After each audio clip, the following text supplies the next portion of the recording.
इन्हीं दिनों में हम शरीयत को जितना पामाल करते हैं शायद किसी और दिन पामाल करें। माह मुहर्रम के अंदर मुसलमानों की बस्ती में ढोल पीटे जा रहे हैं, मुसलमानों की बस्ती में ढोल बज रहे हैं। अगर मस्जिद का इमाम मना करे तो सारा मोहल्ला मिलकर के ट्रस्टियों के पास आता है, मुतवल्ली से कहता है उस यजीदी को बाहर करना वरना हम उसके पीछे नमाज नहीं पढ़ेंगे। क्यों भाई, ढोल के खिलाफ कहने वाला यजीदी कब से हो गया? मैं ये बात जो है वो आपके सामने दिल्ली वालों, महबूब इलाही की जमीन पे बसने वालों, कुतुबुद्दीन बख्तियार काकी की जमीन पे बसने वालों, शेख अब्दुल्ला मुहद्दिस दलवी की जमीन पे बसने वालों, 22 खाजाओं की चौखट पे बसने वालों, ये बात मैं शुक्र के तौर पे कर रहा हूं। वल्लाह मैं वो सैयद नहीं हूं कि कस्में खा करके अपनी सियादत की भीख आपसे मांगू, लेकिन सिर्फ इतना कहना चाहता हूं, ला इलाहा इल्लल्लाह, झूठों पे अल्लाह की लानत है। मैं हसनी हुसैनी सैयद हूं, अल्हम्दुलिल्लाह रब्बिल आलमीन। लेकिन आपसे कहना चाहता हूं, अगर आलिम मस्जिद का ढोल के खिलाफ तकरीर करे, आप उसको यजीदी कहते हो, अगर हिम्मत है तो मुझे भी यजीदी कहना। मैं हसन और हुसैन की औलाद में हूं, अल्हम्दुलिल्लाह। लेकिन आपसे बस इतना कहना चाहता हूं, इतना पूछना चाहता हूं, आप ढोल बजाने को हुसैनियत तसव्वुर करते हैं, आपसे पूछना चाहता हूं, आखिर खैमे हुसैन में ढोल कब बजा था? जब अली अकबर की शहादत हो रही थी तब ढोल बजा था, अली असगर की शहादत हो रही थी तब ढोल बजा था, कासिम के लाश में घोड़े दौड़ाए जा रहे थे तब ढोल बजा था, बीबियों की चादरें छीनी गई थी तब ढोल बजा था। ढोल कब बजा था? जालिमों, जिनकी शादियों में ढोल नहीं बजे उनकी शहादतों पे ढोल कैसे बज सकते हैं? आप अपने आप को ढोल बजाने को हुसैनी तसव्वुर करते हो?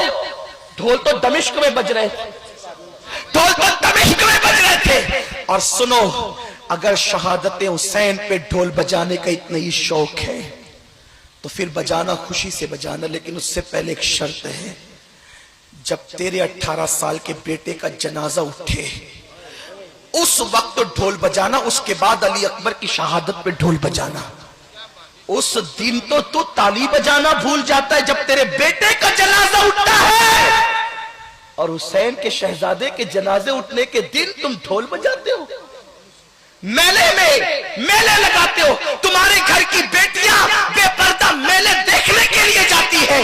कहां वो सैयदा फातिमा का किरदार जिसके सर के दुपट्टे को कभी चांद और सूरज ने नहीं देखा? मेरे इमाम कहते हैं जिसका आंचल न देखा महबूब ने, उस रिदाए नज़ाहत पे लाखों सलाम। कहां वो बीबियों का किरदार, कहां वो बीबियों का किरदार जब बीबियों से दुपट्टे छीन लिए गए? उस्ताद ज़मान मौलाना हसन बरेलवी ने भी लिखा है कि बीबियों के दुपट्टे छीन लिए गए। जिनके घर में जिब्रील इजाजत के बगैर नहीं आते थे उनके दुपट्टे छीन लिए गए। जिनके दुपट्टों को कभी आसमान की आंखों ने नहीं देखा उनके दुपट्टे छीन लिए गए। लेकिन जानते हैं, मौरखीन ये भी लिखते हैं कि जब बीबियों के दुपट्टे छीन लिए गए तो शहजादी ज़ैनब से जनाब शहरबानों ने कहा, बीबी दुपट्टे छीन लिए गए, पर्दा कैसे करेंगे? तो बीबी ज़ैनब ने कहा था, ए नबी के घर की बेटियों और बहुओं, कल तक दुपट्टे से चेहरा छुपाते थे, अब दुपट्टे छीन गए हैं तो कुदरत ने तुम्हें बड़े बाल इसलिए अता किए हैं कि अपने बड़े बालों को पीछे से आगे की तरफ कर लो और अपने चेहरों को छुपा लो, अपने चेहरों को छुपा। उस दिन तुम्हारी बेटियां मेले देखने जाएंगी, हुसैनी हो तो तुम्हारी बेटियां उस दिन नाच देखने जाती है।